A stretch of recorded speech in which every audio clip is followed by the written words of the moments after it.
शिव बाबा याद है ना। ओम शांति। 6 मई 2024 के ईश्वरीय महावाक्य पहले सुनते हैं। मुरली के मुख्य पॉइंट्स। बाबा ने कहा, जितना तुम पारस बुद्धि बनते जाएंगे उतना सब कार्य सहज होते जाएंगे। इस समय बाप तुम्हें एवर हेल्दी बनाने के लिए बड़ी जबरदस्त कमाई करा रहे हैं, इसलिए और सब कुछ भूल सिर पर याद की यात्रा का ही फुरना रहना चाहिए। चलते फिरते भी बाप और वर्षे को याद करते रहो। इस योग बल से ही तुम्हारी आयु बढ़ती है। कोई पानी में स्नान करने से विकर्म विनाश नहीं होंगे। जन्म जन्मांतर के पापों का सिर पर बहुत बोझा है, अब उसे याद की अग्नि से भस्म करना है। और इस जन्म में जो पाप हुए हैं वह भी सच सच बाप को बता दो तो हल्के हो जाएंगे। फिर बाबा ने कहा, तुम्हें पढ़ने और पढ़ाने का शौक होना चाहिए। पहले स्वयं में धारण कर फिर औरों को भी आप समान बनाना है। तुम्हें तो बहुतों का कल्याण करना है। कभी किसी बात में संशय नहीं आना चाहिए। बुद्धि में यह पूरा निश्चय हो कि अभी हम विश्व को पवित्र बनाएंगे, फिर सारे विश्व पर खुद ही राज्य करेंगे। तुम हो सच्चे सच्चे मैसेंजर, पैगंबर, इसलिए जहां भी जाओ सबको बाप का पैगाम देना है, फिर कोई माने या ना माने। मैसेंजर की निशानी है बैज जरूर लगा हुआ हो। और लास्ट में बाबा ने कहा, तुम बच्चों को इस याद की मदद से सारे विश्व को पवित्र बनाना है। सुबह को बैठ बाप खुद याद की यात्रा में बच्चों की मदद करते हैं। जिनका पूरा योग बल होगा वह तो समझेंगे जैसे बाबा खुद बैठकर याद की यात्रा करा रहे हैं। और अब सुनते हैं महावाक्यों को विस्तार से। बाबा ने कहा, मीठे बच्चे, इस जन्म के पापों से हल्का होने के लिए बाप को सच सच सुनाओ और पिछले जन्मों के विकर्मों को योग अग्नि से समाप्त करो। प्रश्न, खुदाई खिदमतगार बनने के लिए कौन सी एक चिंता फुरना चाहिए? उत्तर, हमें याद की यात्रा में रहकर पावन जरूर बनना है। पावन बनने का फुरना चाहिए, यही मुख्य सब्जेक्ट है। जो बच्चे पावन बनते हैं वही बाप के खिदमतगार बन सकते। बाप अकेला क्या करेगा? इसलिए बच्चों को श्रीमत पर अपने ही योग बल से विश्व को पावन बनाकर पावन राजधानी बनानी है। पहले स्वयं को पावन बनाना है। ओम शांति। यह तो जरूर बच्चे समझते हैं। हम बाबा के पास जाते हैं रिफ्रेश होने के लिए। वहां सेंटर्स पर जब जाते हैं तो ऐसे नहीं समझ सकते। तुम बच्चों की बुद्धि में है, बाबा मधुबन में है। बाप की मुरली चलती ही है बच्चों के लिए। बच्चे समझेंगे हम जाते हैं मधुबन में मुरली सुनने। मुरली अक्षर श्री कृष्ण के लिए समझ लिया है। मुरली का अर्थ कोई और नहीं है। तुम बच्चों को अब अच्छी तरह से समझ आई है ना? बाप ने समझाया है और तुम फील करते हो बरोबर हम बहुत बेसमझ बन पड़े थे। ऐसे कोई भी अपने को समझते नहीं है। यहाँ जब आते हैं तब निश्चय बुद्धि होते हैं। बरोबर हम बहुत बेसमझ बन गए थे। तुम सतयुग में कितने समझदार विश्व के मालिक थे। कोई मूर्ख थोड़े ही विश्व के मालिक बन सकते हैं। यह लक्ष्मी नारायण विश्व के मालिक थे, इतने समझदार थे, तब तो भक्ति मार्ग में पूजे जाते हैं। जड़ चित्र कुछ बोल तो नहीं सकते। शिव बाबा की पूजा करते हैं, वह कुछ बोलते हैं क्या? शिव बाबा एक ही बार आकर बोलते हैं। पूजा करने वालों को भी पता नहीं है कि यह ज्ञान सुनाने वाला बाप है। श्री कृष्ण के लिए समझते हैं उसने मुरली बजाई। जिसकी पूजा करते उनके ऑक्यूपेशन को बिल्कुल नहीं जानते, तो यह पूजा आदि निष्फल ही हो जाएगी जब तक बाप आए। तुम बच्चों में कईयों ने वेद शास्त्र आदि कुछ भी पढ़े नहीं हैं। अब तुम्हें एक सत्य बाप पढ़ा रहे हैं। तुम समझते हो बरोबर सच्चा पढ़ाने वाला एक ही बाप है। बाप को कहा ही जाता है सत्य। नर से नारायण बनने की सच्ची कथा सुनाते हैं। अर्थ तो ठीक है, सत्य बाप आते हैं। अब नर से नारायण बनना है तो जरूर सतयुग स्थापन करेंगे ना। पुरानी दुनिया कलयुग थोड़े ही बनेगी। कथा सुनने समय यह कोई को बुद्धि में नहीं होता कि हम नर से नारायण बनेंगे। अभी तुमको नर से नारायण बनने का राजयोग सिखलाते हैं। यह भी कोई नई बात नहीं। बाप कहते हैं मैं कल्प कल्प आकर समझाता हूँ। युगे युगे कैसे आऊंगा? ब्रह्मा का चित्र दिखाकर तुम समझा सकते हो। यह रथ है। यह तो बहुत जन्मों के अंत का जन्म, पतित। अब यह भी पावन बनते हैं, हम भी पावन बनते हैं। सिवाय योग बल के कोई पावन बन नहीं सकता। विकर्म विनाश हो न सके। पानी में स्नान करने से कोई पावन नहीं बनते। यह है योग अग्नि। पानी होता है आग को बुझाने वाला, आग होती है जलाने वाली। तो पानी कोई आग तो नहीं है जिससे विकर्म विनाश हो। सबसे ज्यादा गुरु आदि इसने किए हैं। शास्त्र भी बहुत पढ़े। इस जन्म में जैसे पंडित था, लेकिन उससे फायदा तो कुछ भी नहीं हुआ। पुण्य आत्मा तो बनते ही नहीं, पाप ही करते आए। बाप ने समझाया है, जो अपने को बच्चे समझते हैं तो इस जन्म में जो पाप आदि किए हैं, जबकि सम्मुख बाप आया है तो पाप कर्म बता देने चाहिए तो हल्का हो जाएगा। इस जन्म में हल्के हो जाएंगे। फिर पुरुषार्थ करना है। जन्म जन्मांतर के पाप कर्म का बोझा जो सिर पर है उसे उतारना है। बाप योग की बात समझाते हैं। योग से ही विकर्म विनाश होंगे। यह बातें तुम अभी सुनते हो। सतयुग में यह बातें कोई सुना न सके। यह सारा ड्रामा बना हुआ है। सेकंड बाय सेकंड यह सारा ड्रामा फिरता रहता है। एक सेकंड न मिले दूसरे से। सेकंड बाय सेकंड आयु भी कम होती जाती है। अभी तुम आयु को कम होने से ब्रेक देते हो और योग से आयु को बढ़ाते हो। अब तुम बच्चों को अपनी आयु को बड़ा बनाना है योग बल से। योग के लिए बाबा बहुत जोर देते हैं, परंतु कई समझते नहीं। कहते हैं बाबा हम भूल जाते हैं। तब बाबा कहते हैं योग कोई और बात नहीं, यह है याद की यात्रा। बाप को याद करते करते पाप कटते जाएंगे। अंतमति सो गति हो जाएगी। इस पर एक मिसाल भी देते हैं। कोई ने किसको कहा तुम भैंस हो, तो बस वह समझने लगा मैं तो भैंस हूं। बोला इस दरवाजे से निकलो, तो बोला मैं भैंस हूं, कैसे निकलूं?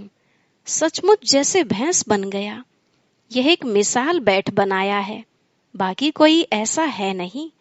यह कोई यथार्थ मिसाल नहीं है।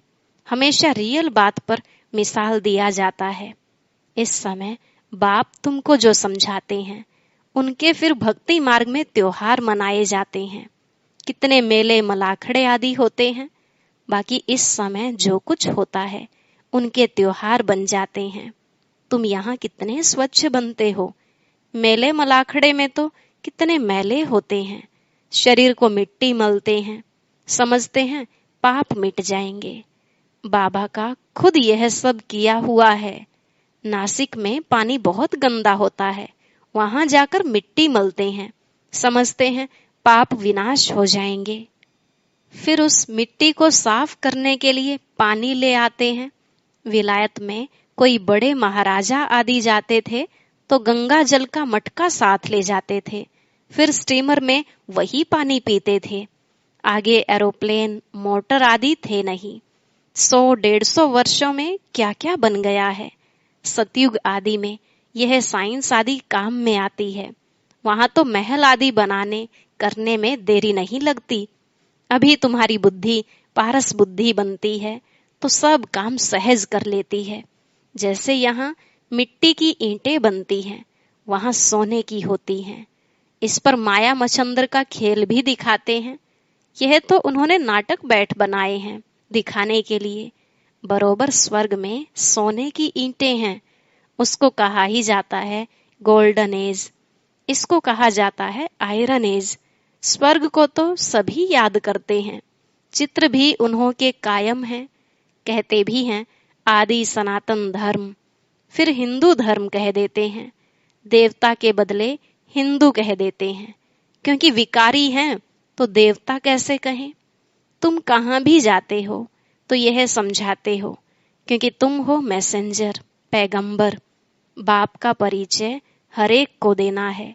कोई झट समझेंगे कि बरोबर तुम ठीक कहते हो, दो बाप बरोबर हैं।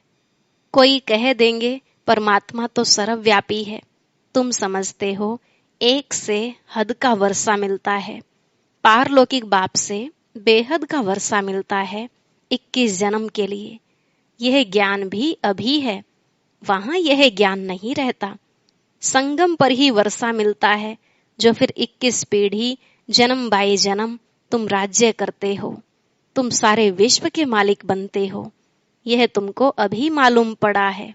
जो पक्के निश्चय बुद्धि हैं, उनको कोई संशय उठाने की बात ही नहीं। बेहद के बाप से बेहद का वर्षा मिलता है।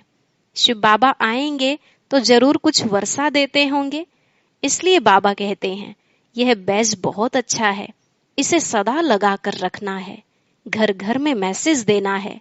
फिर कोई माने या न माने, विनाश आएगा तो समझेंगे भगवान आया हुआ है। फिर जिन्हों को तुमने मैसेज दिया होगा वे याद करेंगे कि यह सफेद पोश वाले फरिश्ते कौन थे। सूक्ष्म वतन में भी तुम फरिश्ते देखते हो ना। तुम जानते हो मम्मा बाबा योग बल से ऐसा फरिश्ता बनते हैं, तो हम भी बनेंगे।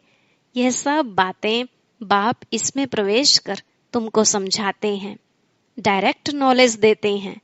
जो बाबा में नॉलेज है वह तुम बच्चों में भी है। जब ऊपर में जाते हो तो नॉलेज का पार्ट भी पूरा हो जाता है। फिर जो पार्ट मिला है वह सुख का पार्ट बजाते हैं और यह नॉलेज भूल जाती है। तो तुम बच्चे कहाँ भी जाते हो तो मैसेंजर की निशानी यह बैज साथ में जरूर चाहिए। भल कोई हंसी करे, इस पर क्या हंसी करेंगे, तुम तो यथार्थ बात सुनाते हो। यह बेहद का बाप है, उनका नाम है शिव बाबा। वह कल्याणकारी है, आकर स्वर्ग की स्थापना करते हैं। यह है पुरुषोत्तम संगम युग। यह सारा ज्ञान तुम बच्चों को मिला है, फिर भूलना क्यों चाहिए। बात तो बिल्कुल सहज है। चलते फिरते बाप और वर्षे को याद करना है, शांति धाम और सुख धाम। तुम बच्चे यहाँ आते हो, मुरली सुनकर जाते हो, फिर सुनानी भी चाहिए। ऐसे नहीं सिर्फ एक ही ब्राह्मणी मुरली चलाए। ब्राह्मणी को आप समान बनाकर तैयार करना चाहिए, तब बहुतों का कल्याण कर सकेंगे। अगर एक ब्राह्मणी कहाँ चली जाती है तो दूसरी क्यों नहीं सेंटर चला सकती। क्या धारणा नहीं की है। स्टूडेंट को पढ़ने और पढ़ाने का शौक चाहिए। मुरली तो बहुत सहज है, कोई भी धारण कर क्लास करा सकते हैं। यहाँ तो बाप बैठे हैं। बाप बच्चों को कहते हैं कोई भी बात में संशय नहीं होना चाहिए। एक बाप ही है जो सब कुछ जानते हैं। एक ही एम ऑब्जेक्ट है, इसमें कोई प्रश्न आदि पूछने का भी नहीं रहता। सुबह को भी बैठ बच्चों को याद की यात्रा में मदद करता हूँ। सारे बेहद के बच्चे याद रहते हैं। तुम सब बच्चों को इस याद की मदद से सारे विश्व को पावन बनाना है। इसमें ही तुम अंगुली देते हो। पवित्र तो सारी दुनिया को बनाना है ना, तो बाप सभी बच्चों पर नजर रखते हैं ना। सब शांति धाम में चले जाएं, सबका टेंशन खिंचवाते हैं। बाप तो बेहद में ही बैठेंगे। मैं आया हूँ सारी दुनिया को पावन बनाने, सारी दुनिया को करंट दे रहा हूँ, तो पवित्र हो जाएं।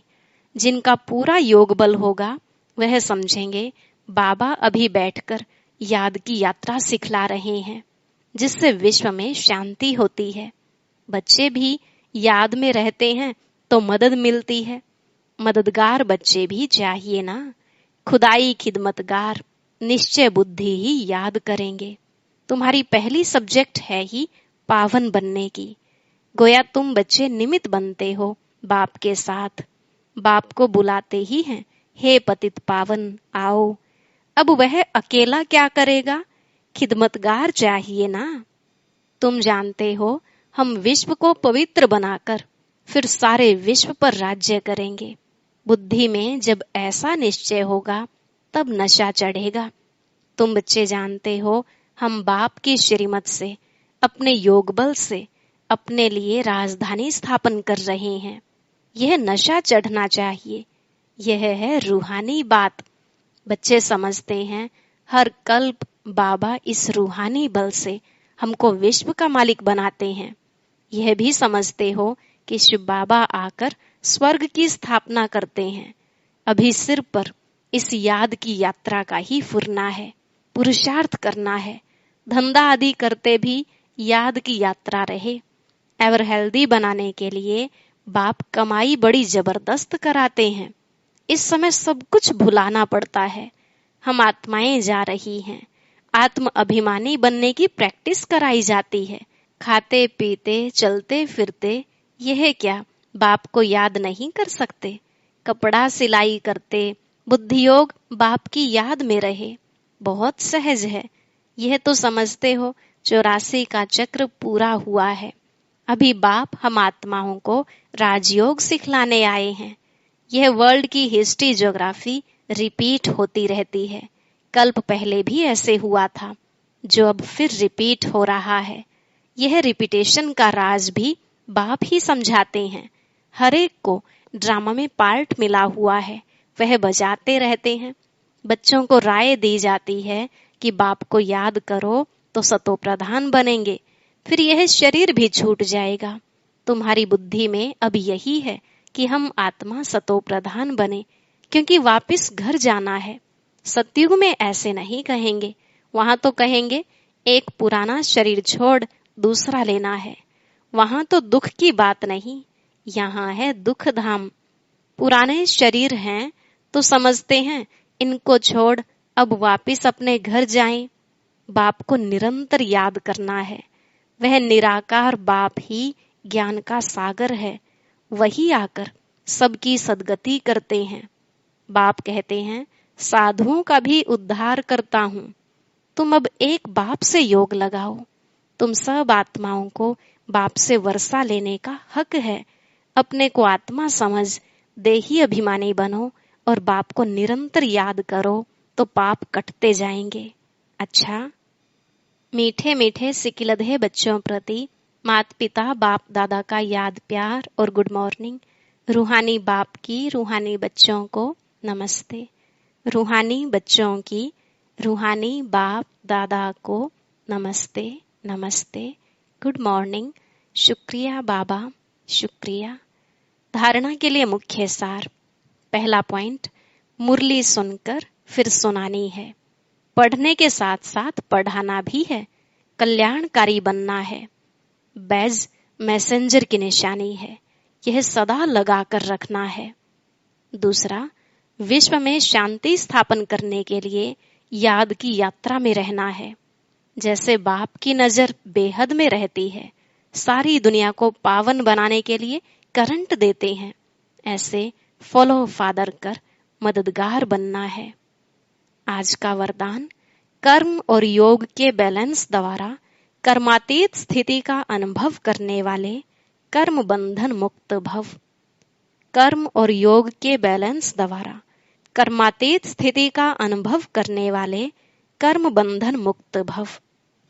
बाबा ने कहा, कर्म के साथ साथ योग का बैलेंस हो तो हर कर्म में स्वतः सफलता प्राप्त होती है। कर्म योगी आत्मा कभी कर्म के बंधन में नहीं फंसती। कर्म के बंधन से मुक्त को ही कर्मातीत कहते हैं। कर्मातीत का अर्थ यह नहीं कि कर्म से अतीत हो जाओ, कर्म से न्यारे नहीं, कर्म के बंधन में फंसने से न्यारे बनो। ऐसी कर्म योगी आत्मा अपने कर्म से अनेकों का कर्म श्रेष्ठ बनाने वाली होगी। उसके लिए हर कार्य मनोरंजन लगेगा, मुश्किल का अनुभव नहीं होगा। स्लोगन, परमात्मा प्यार ही समय की घंटी है जो अमृत वेले उठा देती है। परमात्मा प्यार ही समय की घंटी है जो अमृत वेले उठा देती है।